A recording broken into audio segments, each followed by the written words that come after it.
तरफ उंगली ना करे, मेरी तरफ उंगली ना करे, तेरी तरफ उंगली ना करे, मेरी तरफ उंगली ना करे। जिस पहचान पत्र की बदौलत एक तड़ीपार व्यक्ति इस देश का गृह मंत्री बन जाता है, मैंने नाम नहीं लिया, मैंने नाम नहीं लिया, मैंने नाम नहीं लिया, मैंने नाम नहीं लिया। आप अपना भाषण जारी रखिए ना। मैंने नाम नहीं लिया। जिस पहचान पत्र की बदौलत एक आम साधारण नागरिक एक तड़ीपार को चुनकर देश का गृह मंत्री बना सकता है।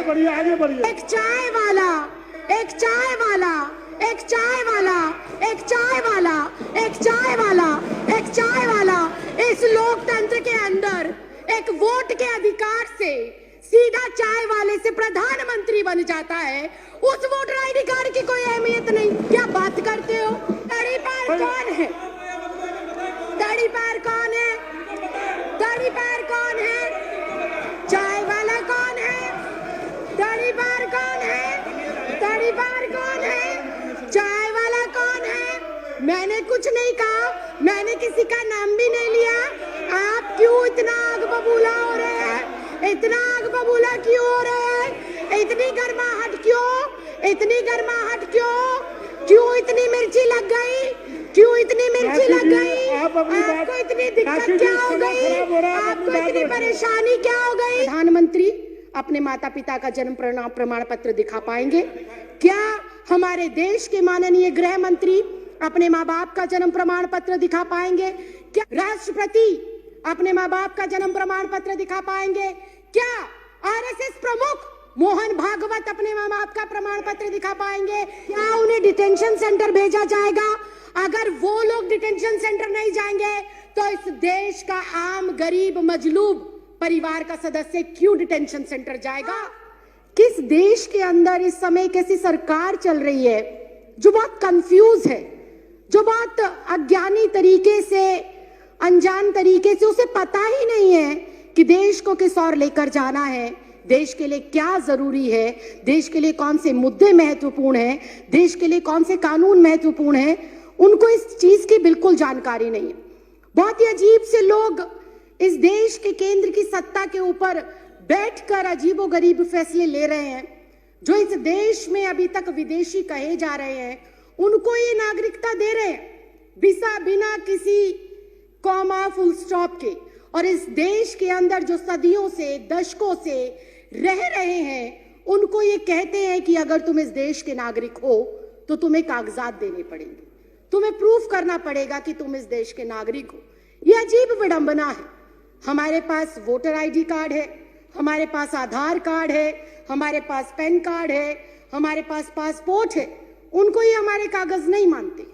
जिस वोटर आईडी कार्ड से इनको सत्ता में चुनकर भेजा गया, जिस वोटर आईडी कार्ड से ग्राम पंचायत हो, निगम का चुनाव हो, विधानसभा का चुनाव हो या देश की सर्वोच्च संस्था लोकसभा का चुनाव हो, जिस वोटर आईडी से देश के 128 करोड़ लोग इनको चुनकर भेजते हैं, उस वोटर आईडी कार्ड को भी ये हमारा सबूत के तौर पर मानने को तैयार नहीं।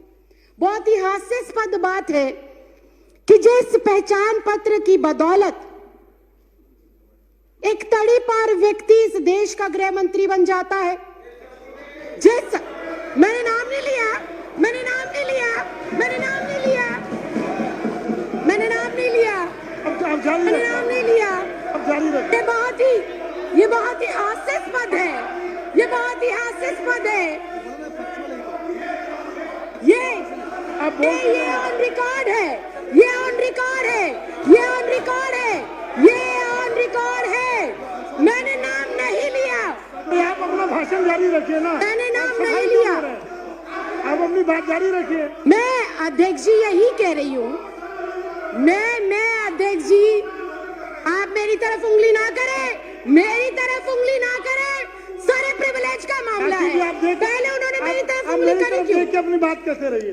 अध्यक्ष जी, मैं बहुत शांति से और शालीनता से ये कह रही हूँ कि जिस पहचान पत्र की बदौलत एक आम साधारण नागरिक एक तड़ीपार को चुनकर देश का गृह मंत्री बना सकता है। आगे बढ़िए। एक चाय वाला, एक चाय वाला, एक चाय वाला एक चाय वाला एक चाय वाला एक चाय वाला इस लोकतंत्र के अंदर एक वोट के अधिकार से सीधा चाय वाले से प्रधानमंत्री बन जाता है, उस वोटर आईडी कार्ड की कोई अहमियत नहीं। क्या बात करते हो, क्या बात करते हो? और मैंने किसी का नाम नहीं लिया।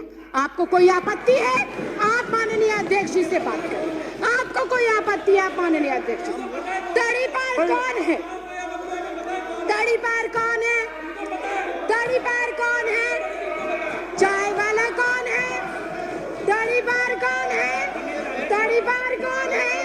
चाय वाला कौन है? मैंने कुछ नहीं कहा, मैंने किसी का नाम भी नहीं लिया। आप क्यों इतना आग बबूला हो रहे हैं? इतना आग बबूला क्यों हो रहे हैं? इतनी गर्माहट क्यों? इतनी गर्माहट क्यों? क्यों इतनी मिर्ची लग गई? क्यों इतनी मिर्ची लग गई? आपको इतनी दिक्कत क्या हो गई? आपको इतनी परेशानी क्या हो गई? मैंने तो किसी का नाम भी नहीं लिया, मैंने किसी दल का नाम नहीं लिया, मैंने किसी व्यक्ति विशेष का नाम नहीं लिया। राखी जी, आप अपनी बात पूरी करिए। राखी जी, आप उधर इशारा मत करिए। नहीं, मैं समय कट करके बैठा रहा हूँ। आप इशारा करके बात मत करिए। मैं अध्यक्ष जी आप मुझसे 2 मिनट के अंदर, आप कोई सफाई ना। लेकिन अगर विपक्ष ऐसे टीका टिप्पणी करेगा, आप बोलते रहिए ना। विपक्ष टीका टिप्पणी करेगा, कैसे चलेगा? आप बोलते रहिए। अनुशासन नाम की चीज है, आप बोलते रहिए ना। आपको किसने? अनुशासन नाम की चीज है, आप उन्हें अनुशासन सिखाइए। मत करिए प्लीज। मैं अध्यक्ष जी 3 मिनट के अंदर, महज 3 मिनट के अंदर अपनी जो मेरा संदेह है और जो मेरे सवाल है और जो मेरा विचार है, मैं वो आपके सामने रख रही हूँ। मैं अपने बातों को दोबारा रिपीट करती हूँ कि जब एक मतदाता, राखी जी, मैं दोबारा रिपीट करने की इजाजत नहीं दे रहा। जब एक मतदाता अपने मतदान का प्रयोग कर कर मेरे जैसी एक साधारण सी लड़की, 25 गज में रहने वाली लड़की को लोकतंत्र के इतने बड़े मंदिर में भेजता है, तो वो सबसे बड़ा प्रूफ होना चाहिए। बाबा साहब भीमराव अंबेडकर ने वोट डालने का अधिकार सबको दिया, और वो वोट डालने का अधिकार इस बात को सिद्ध करता है कि हम इस भारत देश के नागरिक हैं।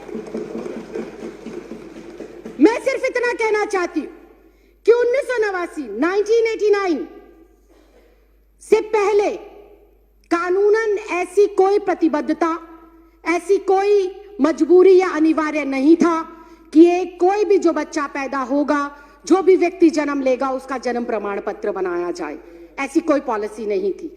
जब ऐसी पॉलिसी पहले नहीं थी तो मुझे समझ नहीं आता एनपीआर, एनआरसी और सीए के लिए माँ बाप का जन्म प्रमाण पत्र हो अनिवार्य, ये किस बिहाफ पर लिखा गया, ये बिल्कुल समझ के परे।